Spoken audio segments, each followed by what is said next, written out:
fugindo da idolatria. Este é o tema deste estudo bíblico. O texto base para este trabalho é 1 Coríntios capítulo 10, versos 14 e 19 e 20. Portanto, meus amados, fugi da idolatria. Falo como a entendidos, julgai vós mesmos o que digo. Mas que digo? Que o ídolo é alguma coisa? Ou que é sacrificado ao ídolo é alguma coisa? Antes digo que as coisas que os gentios sacrificam, as sacrificam aos demônios, e não a Deus. E não quero que sejais participantes com os demônios. Meus amados, devido à constante idolatria que cerca o mundo, tal qual no tempo de Paulo, registro dado pelo evangelista Lucas, historiador também no livro de Atos, capítulo 17, versículo 16. Enquanto Paulo os esperava em Atenas, o seu espírito se comovia em si mesmo, vendo a cidade tão entregue à idolatria. Esta realidade pode ser notada também no Brasil. É necessário refletir sobre o espírito idolátrico que domina e predomina nos festejos juninos. Esses festejos são em homenagem aos santos católicos: Antônio, 12 e 13, João, 23 e 24 e Pedro, 28 e 29 de junho. Em relação ao São João, o povo brasileiro é ensinado que, nesta época, a celebração gira em torno do nascimento do Batista. Nesse período é festejado o aniversário de João. 6 meses depois se celebra o Natal de Jesus, baseados em idades tanto do precursor quanto do Salvador, apoiados aparentemente pelos versículos 35 a 37 do Evangelho de Lucas. E respondendo o anjo, disse-lhe: descerá sobre ti o Espírito Santo, e a virtude do Altíssimo te cobrirá com a sua sombra. Pelo que também o santo que de ti há de nascer será chamado Filho de Deus. Eis que também Isabel, tua prima, conceberá em sua velhice, e este é o 6º mês para aquela que era chamada estéril, porque para Deus nada é impossível. Entretanto, à luz do calendário hebraico e dos fatos bíblicos, nem João nasceu em junho, nem Jesus veio ao mundo em dezembro. O calendário supracitado começa no mês de Nisan ou Abib.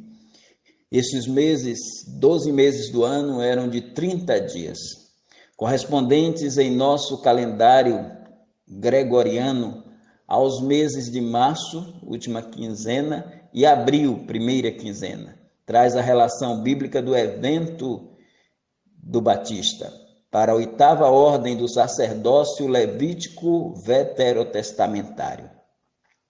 No Antigo Testamento, nós lemos em 1 Crônicas, capítulo 24, a divisão sacerdotal em ordens. 24 ordens ou divisões sorteadas para serem cumpridas em 15 dias cada, ou 15 dias de cada mês. As ordens se revelam pelos primários nomes dos sacerdotes. Leiamos as ordens importantes para este estudo. Saiu a primeira sorte a Jeoiaribe, a segunda a Jedaías, a terceira a Arim, a quarta a Seorim, a quinta a Malquias, a sexta a Miamim, a sétima a Acós e a 8ª a Abias. Primeiro livro de Crônicas, capítulo 24, de 7 a 10. O nome de Abias aqui era a última ordem, no caso aqui das 8, a última ordem era o nome de Abias. São 24, mas a que nos interessa é esta aqui. Pai de João Batista, conforme Lucas, capítulo 1, de 5 a 8. Então, esta última ordem era a ordem de Zacarias, pai de João Batista, conforme Lucas, capítulo 1, de 5 a 8. Note bem o que diz a palavra de Deus. Existia no tempo de Herodes, rei da Judéia, certo sacerdote chamado Zacarias, da ordem de Abias, e cuja mulher era das filhas de Arão, e o seu nome era Isabel. E eram ambos justos perante Deus, andando sem repreensão em todos os mandamentos e preceitos do Senhor. E não tinham filhos, porque Isabel era estéril, e ambos avançados em idade. E aconteceu que, exercendo ele o sacerdócio diante de Deus, na ordem da sua turma, o anjo do Senhor apareceu para revelar a ele este presente de Deus para aqueles idosos, o nascimento da criança. Dentro deste contexto, Zacarias e Isabel recebem a visita do anjo do Senhor, que lhes noticia o nascimento do precursor. Ao sair dos seus serviços, eles se relacionam e ela concebe. Ao fazermos a conta correspondente ao nosso calendário, temos março, abril, primeira e segunda ordens, abril, maio, terceira e quarta ordens, maio, junho, quinta e sexta ordens, junho, julho, sétima e oitava ordens. Isto nos leva para a concepção de Isabel ao mês de agosto do nosso calendário, estabelecendo o nascimento do Batista para o mês de abril, ou seja, 9 meses depois, e o nascimento de Jesus para 6 meses depois, o mês de outubro, provavelmente entre o final de setembro e início de outubro, ao que tudo indica, na festa dos tabernáculos. Não é à toa que o apóstolo João utiliza em seu evangelho o verbo grego skenu, cuja tradução é tabernaculou, a relatar em João 1,14, o verbo se fez carne e habitou entre nós. Este habitou aqui é skenu, que significa tabernacular.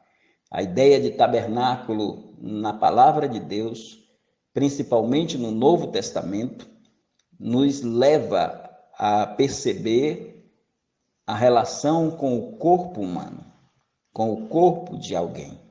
Então, o Senhor Jesus Cristo fez-se carne e habitou entre nós. A celebração junina parece-se mais com o Natal de Herodes, Mateus capítulo 14, versos 6 a 12. Segundo a tradição, Zacarias e Isabel acenderam a fogueira para avisar Maria sobre o nascimento da criança. Mas tal costume, biblicamente falando, assemelha-se mais com o culto pagão dos judeus e também com o natalício de Herodes. Claro que não foi o natalício de Herodes, e a igreja não trabalha isso, mas festas com toda aquela algazarra, com todo aquele bacanal, se deu no aniversário de João Batista, onde resultou a sua morte. Mas a tradição diz que é o nascimento do Batista. Entretanto, pensando em Zacarias e Isabel acendendo a fogueira para avisar Maria sobre o nascimento da criança, podemos dizer que tal costume, biblicamente falando, assemelha-se muito mais ao culto pagão dos judeus no tempo de Jeremias, em rebeldia à palavra de Deus, homenageando e cultuando a Estar, a rainha dos céus. Em Jeremias capítulo 7, verso 17 e 18, nós lemos: não vês tu o que andam fazendo nas cidades de Judá e nas ruas de Jerusalém? Os filhos apanham a lenha e os pais acendem o fogo, e as mulheres amassam a farinha para fazerem bolos à rainha dos céus e oferecerem libações a outros deuses para me provocarem a ira. Notem que Deus fica irado quando a idolatria, perpassando aí por sacrifícios de alimentos e também por um ritual que envolve fogos, leva o nosso Deus a ficar irado, a ser provocado na ira. Parece-se muito mais este cenário com o que se vê nas festividades juninas. A enciclopédia Barça define assim o São João: Seria a convergência de certos cultos agrícolas, de elementos dionisíacos e de cultos solares germânicos e celtas. Coincidem estes festejos com o solstício ou solstícios do verão, proximidades da colheita, época do culto ao Deus Sol como propiciação para que ele não se afastasse muito da terra, provocando inverno rigoroso ou estiagens prolongadas. Era comum nessa época acenderem fogueiras em homenagem às suas divindades, como igualmente se faziam sacrifícios para afastar o demônio da esterilidade. A tradição popular da festa de São João representa o elemento sincrético cristão desses rituais pagãos, diz a enciclopédia. A deusa adorada neste período é Juno, esposa de Júpiter, no panteão romano. Ela é a mesma Hera, mulher de Zeus, no panteão grego, mãe de Baco ou Dionísio, deus do vinho, protetora do solo e da lavoura. No calendário gregoriano, feito pelo Papa Gregório XIII, temos o 6º mês, junho, em homenagem a Juno, a esta deusa. No século IV da era cristã, quando o imperador Constantino subiu ao poder, ocorreram mudanças significativas no império, principalmente no que diz respeito à religião oficial. Ele diz que teve uma visão na qual estava escrito Signus Vicenti, Hic Hoc Signus Vicenti, com este sinal vencereis. E aí ele vai e implementa o cristianismo paganizado no seu império. Foi nesta época que houve a substituição do culto pagão a Juno pelo culto cristão a João o Batista. O caráter do precursor de Jesus constitui-se num tremendo contraste com a festa que lhe é ofertada. Juno produz a imoralidade, e esta imoralidade se revela através de danças indecentes e músicas imorais nos forrós, com cacofonia ou ambiguidades, letras com termos chulos, oriunda dessas ambiguidades através destas cacofonias, ou seja, kakos no grego quer dizer mal, e fone quer dizer som. Então, aquele som mal, aquele som que soa mal, por conta há segundas intenções, há lascívia na dança e há também maldade, malícia nas músicas. João Batista não iria receber este tipo de louvor. Primeiro, porque ele não é Deus, só Deus merece adoração. E em segundo lugar, porque João o Batista era um servo de Deus, um exímio moralista. E provemos isto. Ele cobrou dos homens honestidade. Diz Lucas no capítulo 3, versos 12 a 14. Chegaram também os publicanos para serem batizados e disseram para João: Mestre, que devemos fazer? E ele lhes disse: Não peçais mais do que vos está ordenado. E uns soldados o interrogavam também, dizendo: E nós, que faremos? E ele lhes disse: A ninguém trateis mal, nem defraudeis, e contentai-vos com o vosso soldo. Isto é ética, isto é moral, isto é honestidade. Em segundo lugar, João pregou arrependimento aos impenitentes que vinham ao seu batismo. Sua fala contundente e categórica foi: produzi, pois, frutos dignos de arrependimento. Mateus 3, versículo 8. João perdeu a cabeça, literalmente, por condenar o adultério do rei Herodes. Diz Mateus capítulo 6, 17 a 19. Porquanto o mesmo Herodes mandara prender a João e encerrá-lo no cárcere por causa de Herodias, mulher de Filipe, seu irmão, porquanto tinha casado com ela, pois João já dizia a Herodes: não te é lícito possuir a mulher de teu irmão. E Herodias o espiava e queria matá-lo, mas não podia. Podemos conferir isto em Mateus 14, verso 1 e 2 também. Mais tarde falaremos sobre este texto. Juno propicia também a glutonaria idolátrica. Alimentos são ofertados à deusa: canjica, mingaus, milhos, laranjas, amendoim, bolos, etc. João Batista era abstêmico. Veja o contraste entre João e a deusa Juno. João Batista não se alimentava com canjica, mingaus, milhos, laranjas, amendoins e bolos. João Batista alimentava-se de gafanhotos e de mel silvestre. Diz Marcos no capítulo 1, versículo 6 do seu evangelho. E João andava vestido de pelos de camelo e com um cinto de couro em redor de seus lombos, e comia gafanhotos e mel silvestre.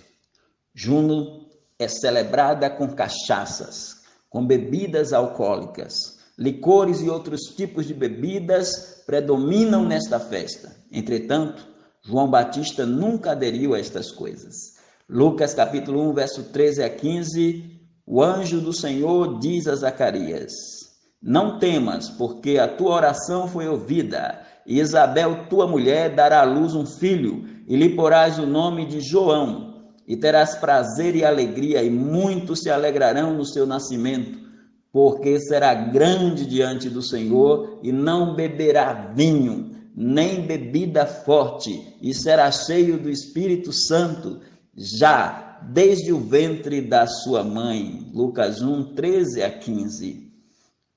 As quadrilhas, os forrós, as danças juninas, nada tem a ver com João Batista. Bebidas alcoólicas não faziam parte do seu cotidiano. Juno é responsável por queimaduras e queimadas em pessoas, casas e florestas provocadas pela festa. As guerras de espada, a queima irresponsável de bombas e foguetes, o soltar dos balões propicia uma festa que está bem distante do precursor de Jesus, de João o Batista. João o Batista primava pelas coisas santas. Em Marcos 6, versículo 20, diz a palavra que Herodes temia João, sabendo que era varão justo e santo, e guardava-o com segurança, e fazia muitas coisas, atendendo e de boa vontade ou de boa mente o ouvia. O anjo do Senhor, proclamado pelos profetas Malaquias e Isaías, nunca iria aceitar a profanação cometida nesta celebração. A reflexão a ser analisada, ela demonstra com as inspiradas palavras de Paulo: portanto, meus amados, fugi da idolatria. Falo como é entendido: julgai vós mesmos o que digo. Porventura o cálice de bênção que abençoamos não é a comunhão do sangue de Cristo? O pão que partimos não é, porventura, a comunhão do corpo de Cristo? Mas que digo que o ídolo é alguma coisa, ou que é sacrificado ao ídolo é alguma coisa? Antes digo que as coisas que os gentios sacrificam, as sacrificam aos demônios e não a Deus. E não quero que sejais participantes com os demônios. Não podeis ser participantes da mesa do Senhor e da mesa dos demônios. Então, ao crente ter este cuidado é muito importante. A mesa do Senhor tem o pão e o vinho da ceia. A mesa dos demônios, a mesa da idolatria, ela traz aí as iguarias de um ídolo que é adorado camufladamente, o ídolo Juno, a deusa da fertilidade do solo, a deusa falsa. Por isso a palavra diz que nós não devemos oferecer sacrifício a outros deuses. As dores se multiplicarão, no Salmo 16, isso é registrado, sobre aqueles que fazem oferendas a outro Deus. Não tomarei as suas libações de sangue na minha boca. Por isso Daniel, diante de Babilônia, da Babilônia física lá de Nabucodonosor, ele decidiu no seu coração, juntamente com os seus 3 amigos, Misael, Ananias e Azarias, a não se contaminar com as iguarias do rei, porque elas eram em adoração, em culto, em louvor aos deuses babilônicos. Essas iguarias juninas também são em adoração aos deuses de Babilônia, mas é uma Babilônia espiritual. Hoje, queremos concluir este estudo com a palavra de honra a respeito de João o Batista. A despeito destes testemunhos que podem caracterizar o homem de Deus, pensemos na colocação de Pilatos em relação à pessoa de Jesus Cristo. Esse homo, eis o homem. João 19, versículo 5.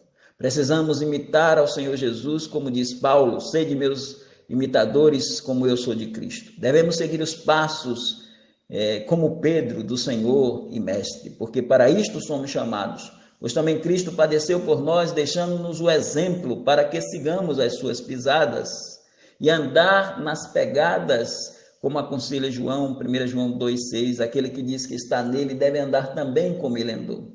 E olhar para Jesus, como adverte o escritor anônimo de Hebreus, em capítulo 12, verso 1 a 3. Portanto, nós também, pois que estamos rodeados de uma tão grande nuvem de testemunhas, devemos deixar todo o embaraço e o pecado que tão de perto nos rodeia e corrermos com paciência a carreira que nos está proposta, olhando para Jesus, autor e consumador da fé, o qual pelo gozo que lhe estava proposto suportou a cruz, desprezando a afronta e assentou-se à destra do trono de Deus. E quando olhamos para homens de Deus, seguidores de Cristo, anunciadores da sua vinda, o último profeta do Antigo Testamento aparece abrindo o caminho para aquele que iria anunciar aos judeus o reino dos céus. A pessoa escolhida a exemplificar os servos de Deus é um homem de Deus, cujo nome era João 1,6. Um homem cheio do Espírito Santo desde o ventre de sua mãe, Lucas 1,15, e irá diante dele no espírito e poder de Elias, para converter os corações dos pais aos filhos e os rebeldes à prudência do justo, com o fim de preparar ao Senhor um povo bem disposto. E como lemos dantes, desde o ventre ele já tinha contato com Jesus e o seu Espírito. Lucas 1, verso de número 15.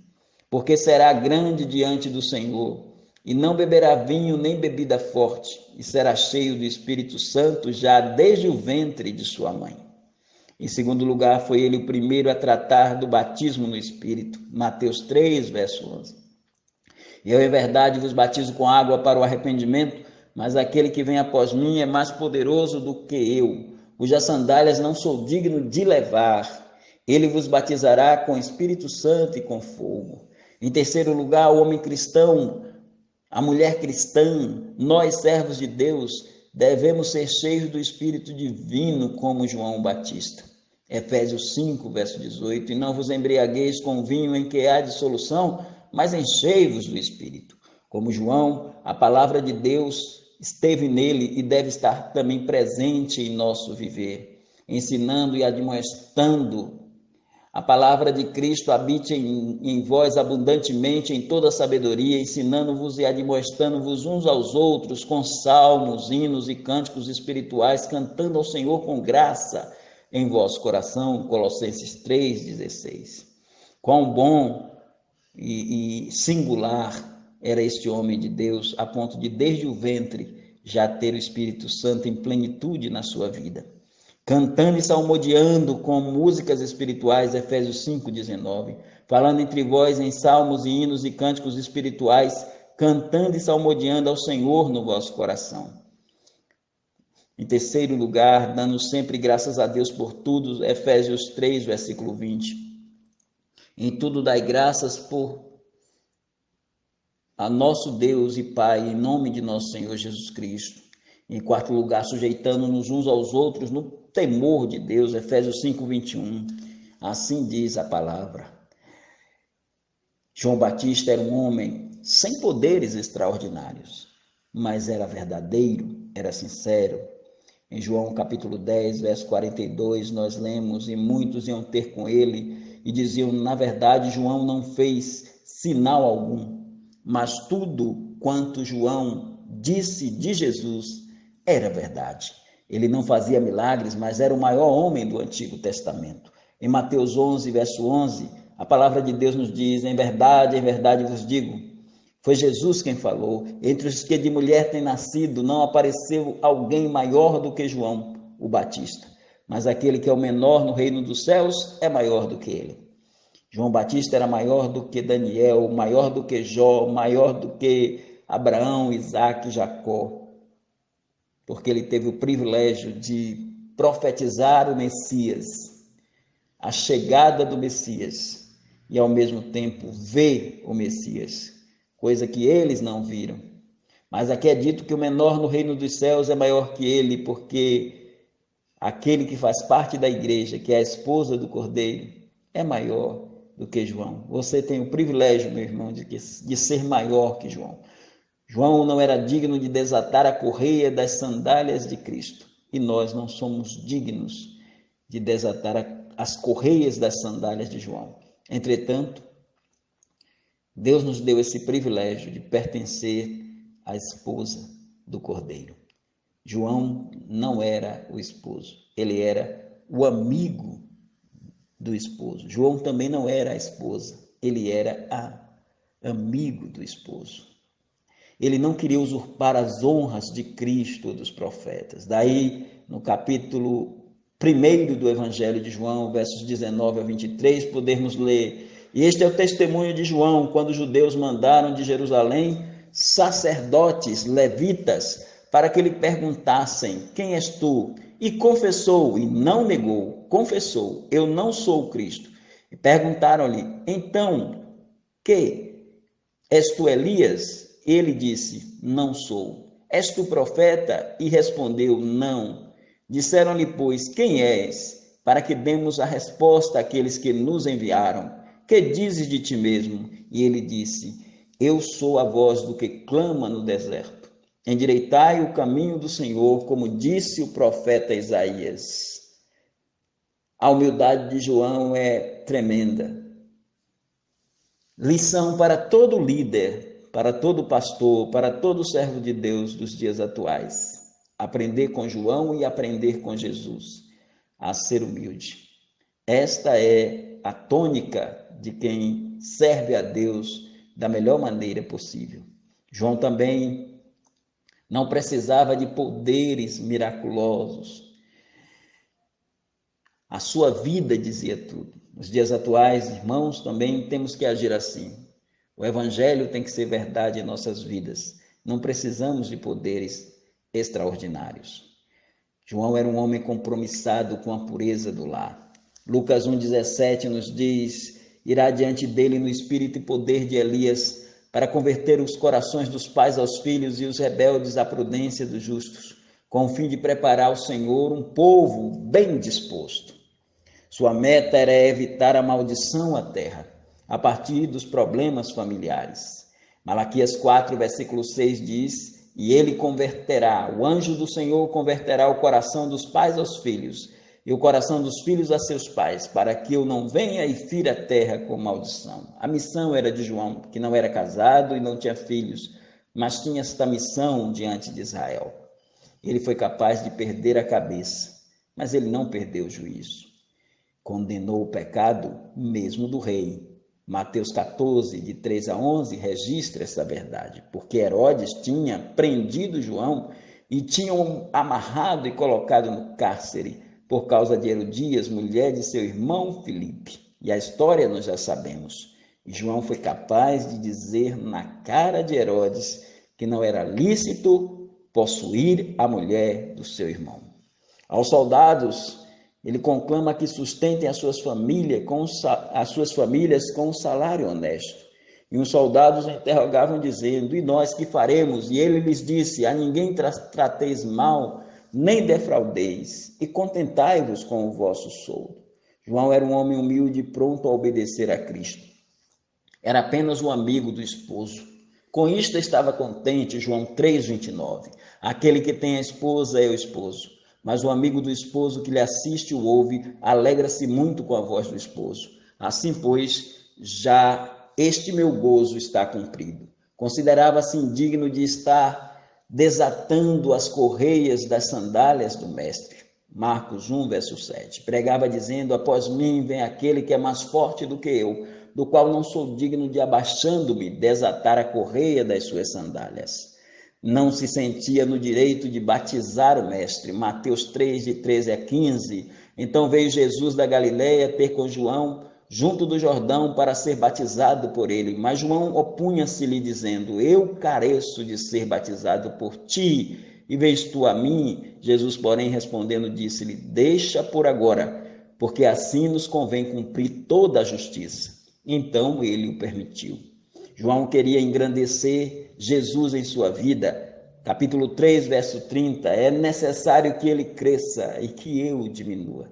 Não se arrogou a si mesmo, não trouxe para si mesmo a arrogância de invejar a Jesus porque os seus discípulos batizavam mais do que ele. Não, ele diz que Jesus tem que crescer e ele tem que diminuir. Que lição para nós! É assim que Paulo manda que façamos. Filipenses 1, verso 20 e 21. Segundo a minha intensa expectação e esperança de que em nada serei confundido, antes com toda a confiança, Cristo será, tanto agora como sempre, engrandecido no meu corpo, quer pela vida, quer pela morte.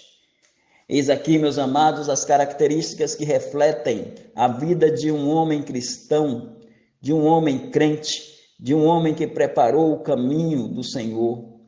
Se mirarmos nessa vida, seremos aquele homem bem-aventurado do Salmo 1. E com certeza o fruto do Espírito será uma constante em nossas vidas. As festas juninas não retratam o João da Bíblia.